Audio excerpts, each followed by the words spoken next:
سلام، توی این ویدیو میخوام چند تا راهکار خیلی ساده بهتون معرفی کنم که راحت‌تر به خواب برید.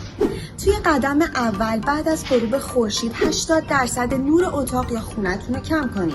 این به ترشح ملاتونین بیشتر توی بدنتون کمک میکنه.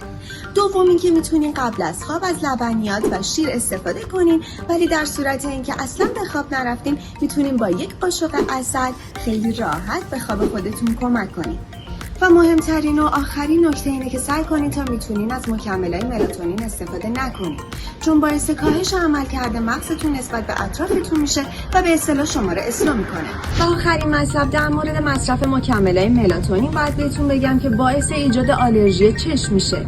هر گونه خارش، التهاب، قرمزی میتونه به خاطر مصرف مکمل‌های ملاتونین باشه.